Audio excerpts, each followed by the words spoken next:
Os pontos da vitória do Internacional sobre o Palmeiras por 2-1 não fazem mais parte da tabela de classificação do Campeonato Brasileiro, pelo menos por enquanto. O presidente do STJD, Flávio Sveiter, está com a gente na linha agora e vai explicar que ato foi esse da presidência do tribunal rumo à presidência da CBF para que os pontos fossem retirados. Que medida é essa, o senhor pode nos explicar? Boa noite, doutor Flávio Sveiter.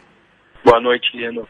O que aconteceu foi que o Palmeiras protocolou ontem, no final do dia, e a documentação chegou hoje ao tribunal, um pedido de impugnação de partida, da partida realizada entre o Palmeiras e o Internacional, e o Código prevê que o Código Brasileiro de Justiça Desportiva prevê que recebida a impugnação, um ato formal, eu tenho que comunicar ao presidente da CBF para que não homologue o resultado da partida que se pretende impugnar, até que esse pedido seja julgado pelo Pleno do STJD.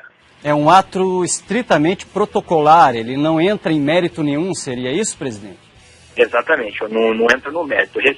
Preenchidos os requisitos para o recebimento da impugnação de partida, cabe ao presidente do tribunal determinar ao presidente da CBF que não homologue o resultado da partida e determinar que aqueles que são interessados, no caso o Internacional e os árbitros que participaram daquela partida, se manifestem no processo, e após esse processo vai à Procuradoria e vai ser marcada uma data para que ele seja julgado no Pleno do STJD. Reafirmando, então, é um ato de ofício, qualquer equipe que entrasse com um pedido de impugnação de partida receberia esse tipo de acolhimento do presidente do tribunal, seria isso? Exatamente. Preenchidos os requisitos necessários ao pedido de impugnação, seria esse o procedimento para qualquer equipe que entrasse impugnando uma partida. O senhor poderia nos detalhar que argumentos o Palmeiras utiliza para esse ato, presidente? O Palmeiras argumenta que houve uma interferência externa por conta de, supostamente, o delegado da partida ter colhido uma informação por uma repórter que estava em campo, se houve ou não o uso da mão pelo atleta do Palmeiras. E se o argumento deles é que o árbitro havia marcado o gol e ele voltou atrás nessa decisão por conta de ter visto alguém que não o quarteto de arbitragem, ter visto uma imagem na televisão, e o que teria motivado essa mudança aí de decisão dele e determinando a anulação do gol. Se a repórter da Rede Bandeirantes, é o que nós temos informação até o momento, se ela comunicou ao delegado da partida, que por sua vez comunicou ao quarto árbitro, e ele comunicou ao árbitro principal da partida, se houve esse caminho, o senhor acha que pode ser caracterizado o erro de direito, ou seja, uma partida pode ser anulada por isso, doutor Sveiter? Esse é o argumento do Palmeiras. Eu não posso adentrar o mérito se pode ou não pode, por conta desse fato, ser anulada a partida, porque eu vou ser um dos que vai julgar esse processo, e se eu emitir qualquer opinião com relação a isso, eu ficaria impedido de participar do julgamento. Mas é esse o argumento que o Palmeiras utiliza para fins de tentar a anulação dessa partida. Quais são os procedimentos daqui em diante? O que ocorre formalmente, presidente? Eu já determinei que o Internacional se manifeste no prazo de 2 dias, que os árbitros que participaram daquela partida querendo se manifestem também no processo no prazo de 2 dias. Após esse processo vai ser remetido à Procuradoria, que vai emitir um parecer, e aí vai ser marcada a pauta de julgamento, e eu pretendo marcar isso com a maior brevidade possível, porque é um processo que gera insegurança a todos aqueles que estão participando do campeonato, todos os clubes que participam do campeonato. Já há uma data definida para esse julgamento? Não há uma data definida, o Pleno da STJD vai se reunir, tem uma sessão marcada para o dia 8, que é a quinta-feira da semana que vem. Eu não acredito que consigamos cumprir todos os prazos que a legislação prevê a fim de conseguir colocar esse processo na pauta do dia 8.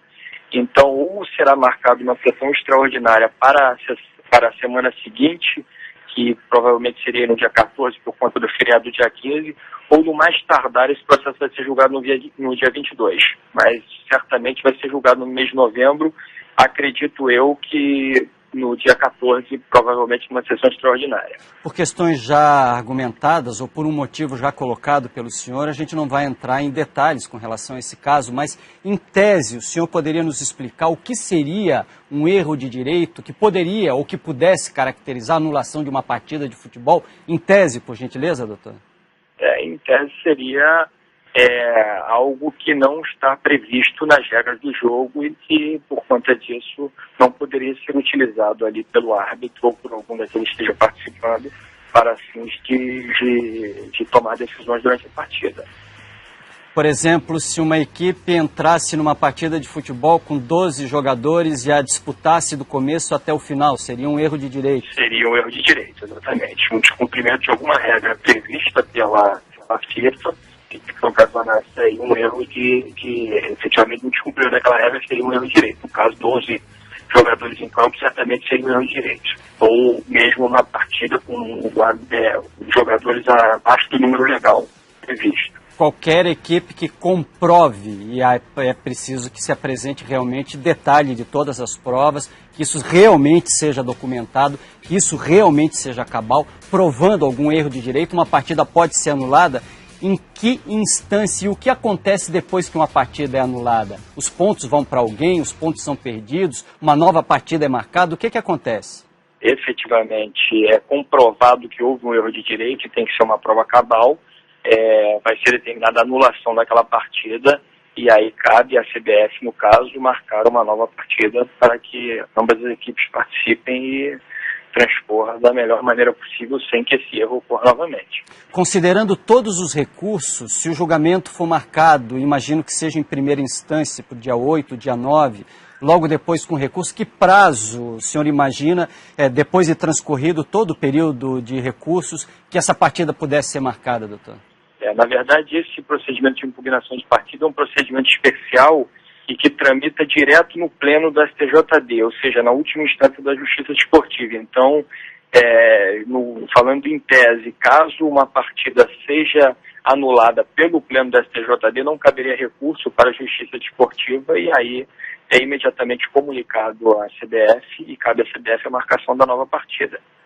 Mas não teria aí um recurso, não é um processo que tramita primeiro em primeira instância, com recurso para o pleno, então é algo um pouco mais sério. Ele vai direto para o pleno, então? Ele não tem uma... direto no pleno. Entendi. Ele ia jogar direto no pleno. Então, se dia 8, dia 9 do mês que vem houver um julgamento, logo em seguida a CBF teria um prazo determinado para indicar essa partida? Eu lhe pergunto isso porque o campeonato já está chegando ao final. E se algo acontecer, e a gente está falando em tese ainda nesse momento, é preciso que haja celeridade, como o senhor colocou, não? Eu acredito que havendo um resultado e anulando a partida, rapidamente a CBF marcaria uma nova partida, mas eu não posso afirmar o prazo, porque aí cada diretoria de competições da CBF marcar essa nova partida, mas esse processo vai ser analisado primeiro pelos 9 auditores que compõem o pleno, e aí se caso uma decisão pela maioria ou pela unanimidade do pleno pela anulação da partida, rapidamente a CBF vai marcar essa partida. Dr. Flávio Sveiter, presidente do STJD. Mais alguma coisa que o senhor gostaria de colocar, presidente? Algo que esclarecesse? Não, acho que está bem explicado e acho que é importante ficar claro que não houve anulação da partida. A única coisa que aconteceu é um ato formal de comunicação ao presidente da CBF para que não homologue esse resultado até que esse processo seja julgado. Tá certo. Muito obrigado, Dr. Flávio Sveiter. Boa noite, obrigado pelas suas informações. Boa noite, fica com Deus.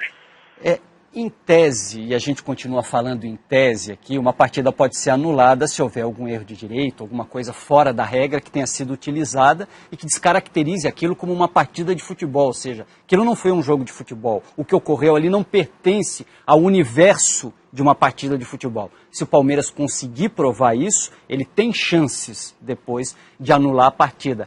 A gente tem um exemplo muito parecido de algo que ocorreu, né, com o Palmeiras agora, numa partida da Série B do Campeonato Brasileiro. A gente tem as imagens aí e vai passando os detalhes para você.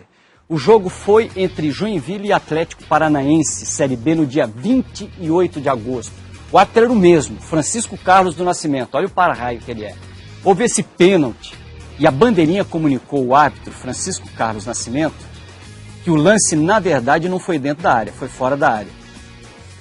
Aí, em tese, novamente, a gente lança essa pergunta. Se ela tivesse recebido e fosse comprovado alguma orientação externa, se alguém tivesse visto na televisão, comunicado para outro, tal, o auxílio da tecnologia, e isso fosse provado, né, isso fosse comprovado, que chegou até a bandeirinha e depois chegou até o árbitro, poderia ser pedido, sim, também o anulamento dessa partida. É mais um caso que envolve o mesmo árbitro, uma situação relativamente parecida, porque tudo estava marcado, a bandeirinha já estava posicionada ao lado da trave para a cobrança do pênalti, e surgiu uma informação. Isso caracteriza um erro de direito? Isso pode anular uma partida de futebol? É o que a gente vai ver na sequência, se o Palmeiras conseguir provar, se o tribunal achar que isso vai ocorrer. Assim sendo, sem os pontos do Internacional, por enquanto, a partida não está anulada, os pontos foram retirados apenas. O mérito vai ser julgado. A tabela de classificação está desse jeito aí, olha só. Fluminense na ponta com 72, o Atlético Mineiro joga com o Flamengo, ainda tem 63, o Grêmio 60, vamos correr com São Paulo 58, Botafogo 50, Vasco 50, aí a pontuação do Internacional, que até horas atrás tinha 51 pontos, volta para 48 e espera o julgamento dessa questão. Corinthians 47, Cruzeiro, Ponte e a tabela do campeonato segue com Santos, Curitiba, Náutico, Flamengo, Portuguesa, Bahia e a zona de rebaixamento que tem Sport, Palmeiras, Figueirense e Atlético Goianiense.